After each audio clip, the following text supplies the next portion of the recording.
To the smug hospital board, covering up a prominent surgeon's fatal mistake had seemed almost effortless. They were more than willing to destroy a quiet nurse's life to protect their own reputations, and the local police stood ready with handcuffs to seal her fate. Yet in an instant, the predators became the prey when federal agents stormed through the boardroom doors, revealing just how dangerously the board had underestimated the woman they had chosen as their scapegoat.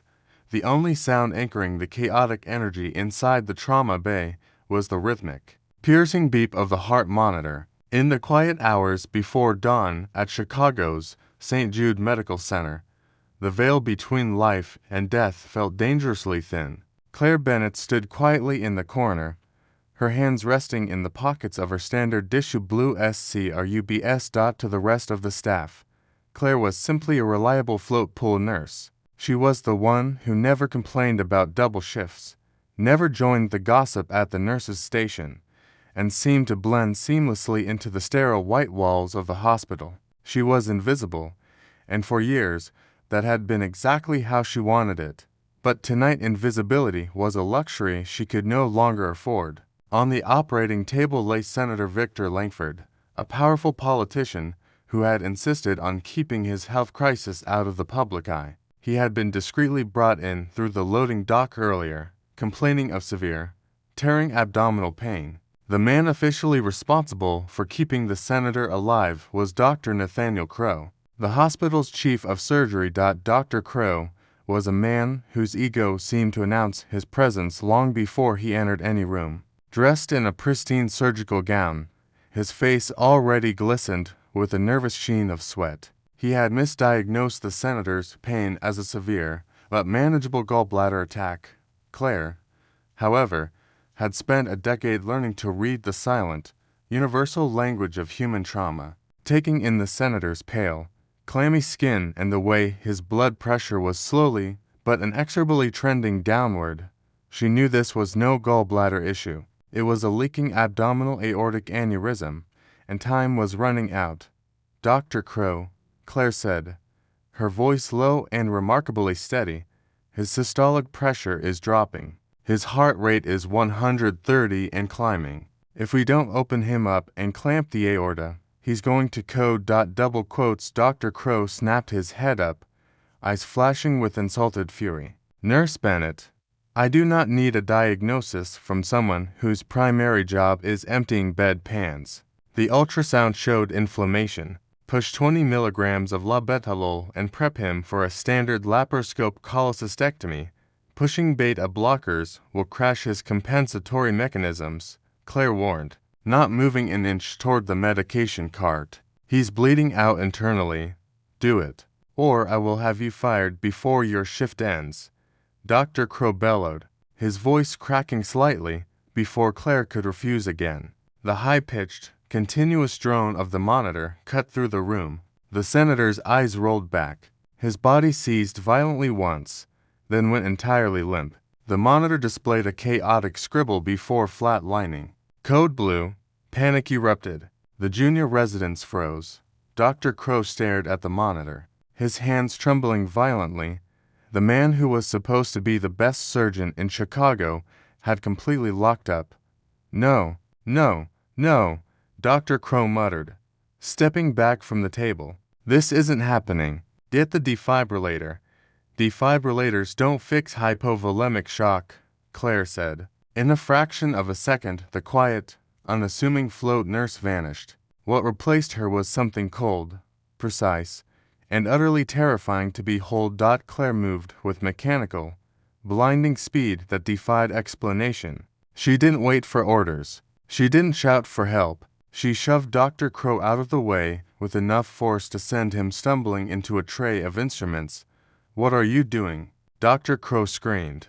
Security. Get her away from the patient. Claire ignored him. She grabbed a scalpel and a heavy-duty central line kit. There was no time for a surgical team to scrub in and open the chest, and standard CPR on an empty vascular system would be useless. She needed to stop the internal bleeding instantly. Without hesitation, she made a precise incision into the senator's femoral artery at the groin. She's mutilating him. "Stop her!" Dr. Crow yelled, paralyzed by shock as this ordinary nurse performed a highly invasive, complex surgical maneuver. Claire wasn't listening. Her mind had seamlessly transported back to the dusty, blood-soaked floor of a Black Hawk helicopter over the Cunard province, using a rigid wire and a balloon catheter she had snatched from a nearby cart. She threaded the line up the senator's femoral artery, feeding it with devastating accuracy straight into his descending aorta. It was an improvised reboa resuscitative, endovascular balloon occlusion of the aorta, a cutting-edge military battlefield technique used by elite special operations medics to stop massive internal bleeding. It was absolutely, unequivocally not something a civilian nurse was licensed, trained, or legally permitted to do. She inflated the balloon, essentially tying off blood flow to the lower half of the senator's body and preserving what little blood he had left for his brain and heart. Start massive transfusion protocol. Uncrossmatched O negative now, Claire barked. The sheer authority in her voice broke the residents out of their stupor. They scrambled to obey. Within moments, the flat line on the monitor gave a weak, erratic blip, then another. The rhythm stabilized. Blood pressure began to climb. Claire had literally snatched one of the most powerful men in the state back from the brink of death. The room fell into a stunned, deafening silence save for the rhythmic beeping of the newly restored heartbeat. Dr. Crow pushed himself off the wall, face pale, eyes darting between the stabilized patient and the nurse holding the bloody catheter line. He didn't see a hero. He saw the end of his career. He saw a multi-million-dollar malpractice lawsuit. He saw a nurse who had just exposed him as a fraud in front of his entire staff. "You," Dr. Crow whispered, pointing a shaking, gloved finger at Claire. "You are completely insane. You performed an unauthorized, unscripted surgical intervention. You assaulted this patient."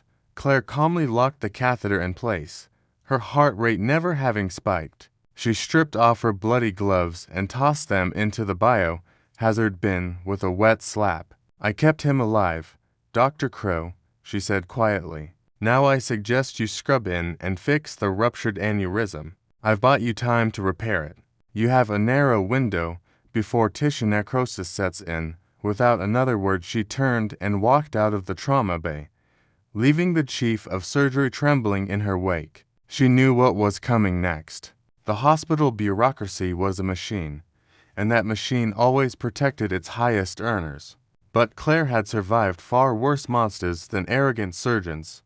Later, that morning, the summons arrived. Claire had spent the remainder of her shift sitting quietly in the break room, sipping bitter, hours-old coffee. She hadn't bothered to change out of her scrubs. When the head nurse tapped on the glass and told her administration wanted to see her immediately, Claire simply nodded, picked up her badge, and walked toward the executive wing. The boardroom at St. Jude Medical Center was designed to intimidate.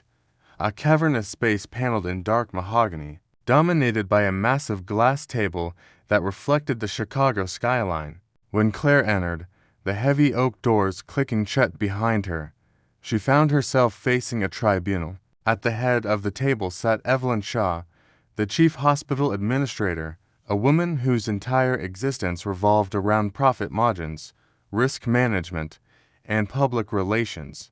To her right sat Dr. Nathaniel Crow, looking remarkably composed, his earlier panic replaced by smug, venomous confidence. To Shaw's left sat the uniformed Chicago police officers, looking uncomfortable but alert.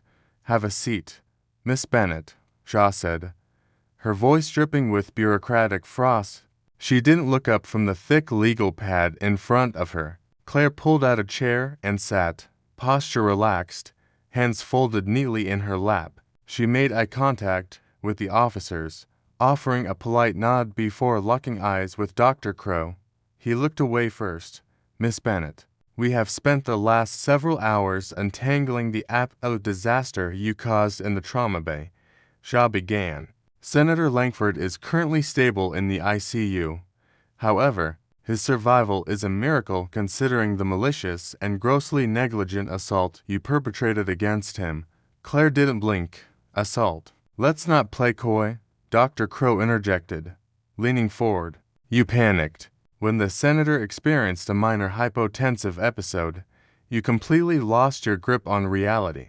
You shoved an attending physician, grabbed surgical equipment, and mutilated a United States senator without authorization, anesthesia, or a basic understanding of anatomy. You nearly killed him. Claire let the silence hang. She looked at Dr. Crow, her expression devoid of anger, which seemed to unnerve him even more. A minor hypotensive episode, she repeated softly. He coded. His aorta ruptured because you misdiagnosed him with cholecystitis. The telemetry logs will show his pressure cottoned out. The surgical notes will show a massive abdominal bleed. I applied an improvised reboa to preserve cerebral perfusion.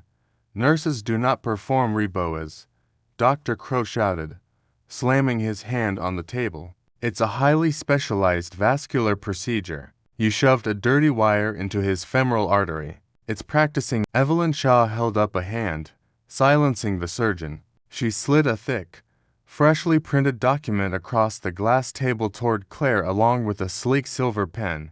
Here is how this is going to go. Miss Bennett, Shaw said smoothly, we are facing a potential scandal that could ruin this hospital. You are going to sign this document, a full admission of guilt stating that you suffered a psychiatric break due to work fatigue, went rogue, and interfered with Dr. Crow's life-saving efforts. It also includes an ironclad non-disclosure agreement, and if I sign it, Claire asked, not touching the paper, if you sign it, your employment is terminated immediately and we report you to the nursing board to have your license revoked permanently. She replied coldly, but in exchange for your cooperation in keeping this quiet, St. Jude will not press criminal charges. You get to walk out of here and quietly disappear. And if I don't sign, Shaw sighed, a theatrical display of disappointment, hand gestured to the two officers. Then Dr. Crow files a formal complaint for physical assault. The hospital files charges for reckless endangerment and practicing medicine without a license. Officers Doyle and Mercer here will arrest you right now. You will be perp-walked out of the lobby in handcuffs, and the senator's legal team will bury you under civil suits for the rest of your natural life. The room was suffocatingly quiet. Dr. Crow leaned back, a triumphant smirk playing on his lips. He had won. The scapegoat was secured. His career was safe. Sign the paper, Claire, he mocked gently. It's over. Claire looked down at the confession, then at the silver pen. Slowly she raised her eyes to Evelyn Shaw. Miss Shaw, she said, voice entirely devoid of fear. Do you know why I was able to perform an endovascular balloon occlusion in under a minute in the dark with improvised equipment? Shaw narrowed her eyes. I don't care about your delusions of grandeur. Miss Bennett, I ask, Claire continued, ignoring the interruption, because before you try to blackmail someone, you should really do a deeper background check. My nursing degree is real, but if you had looked closely at the gap in my employment record during my years of service, you might have noticed a few anomalies. Enough of this, Dr. Crow snapped. Officers, arrest her.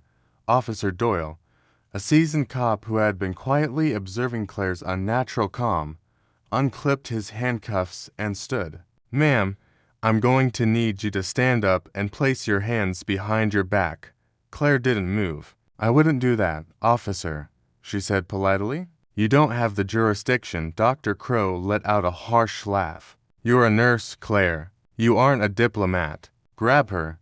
Officer Doyle stepped forward, before his fingers could touch her scrubs. The heavy oak doors of the boardroom violently swung outward, slamming against the walls with a crack like a gunshot.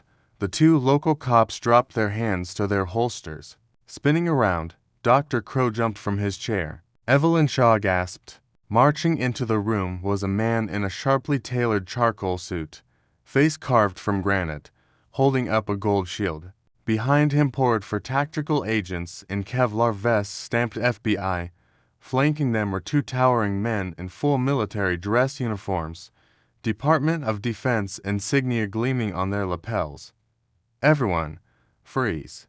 Hands off the weapons. Step back from the table, barked the man in the charcoal suit. Voice echoing with absolute authority, the officers raised their hands and stepped away.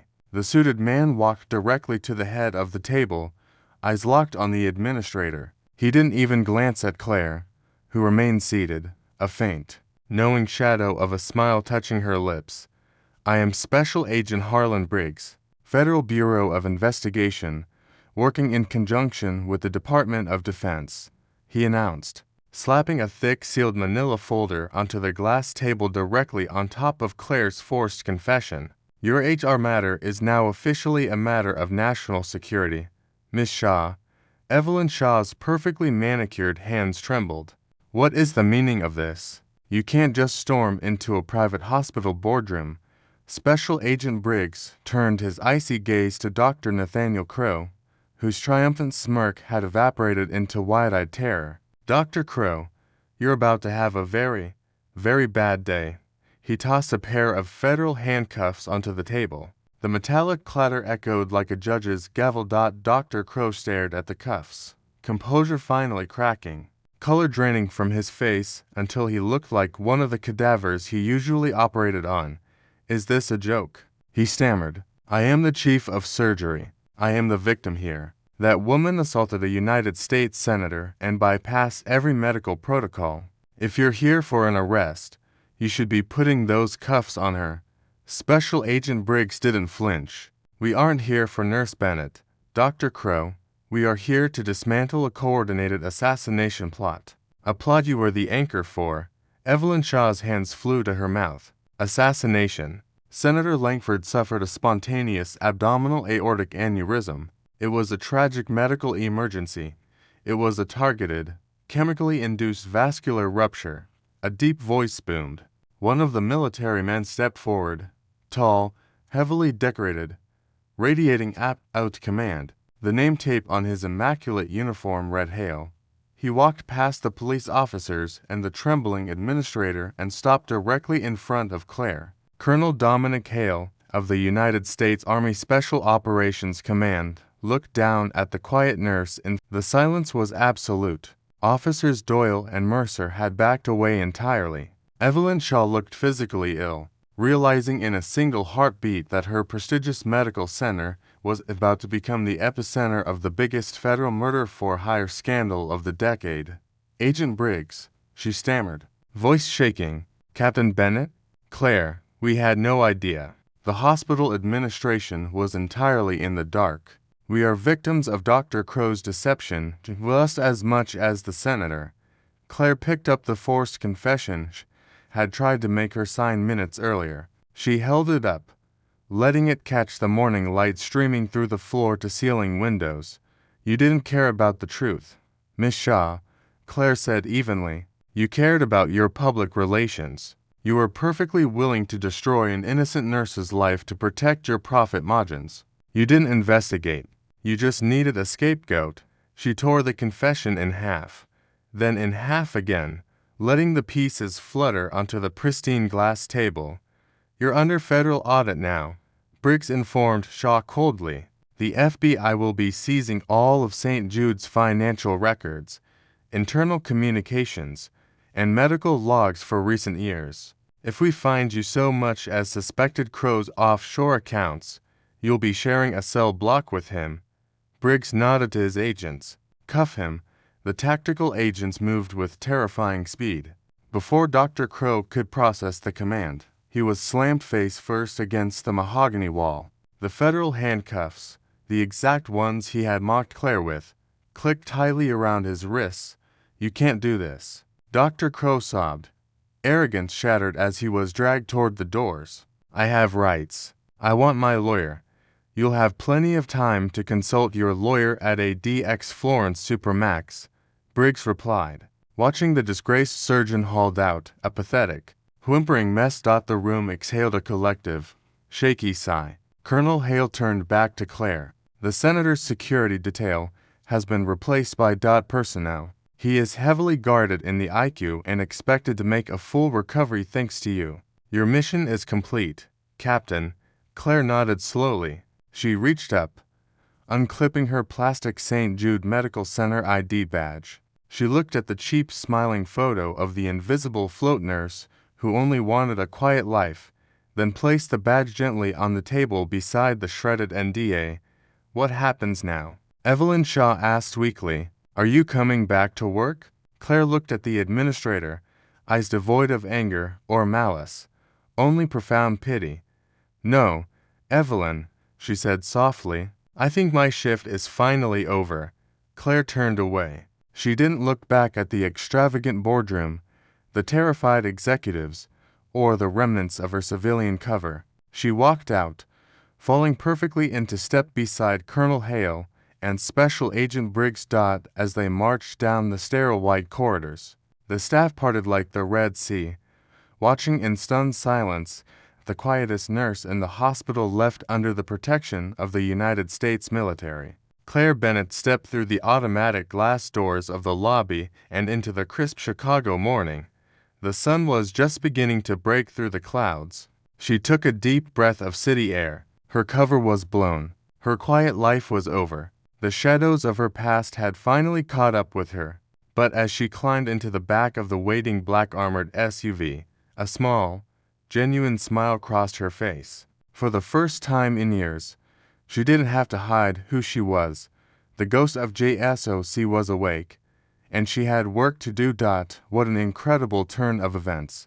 Claire proved that true heroes don't always wear capes. Sometimes they wear faded blue scrubs and carry top-secret security clearances. If this remarkable story of justice, hidden strength, medical brilliance, and a massive federal takedown left you on the edge of your seat, smash that like button, share this video with your friends, and subscribe to the channel for more gripping tales of courage and redemption.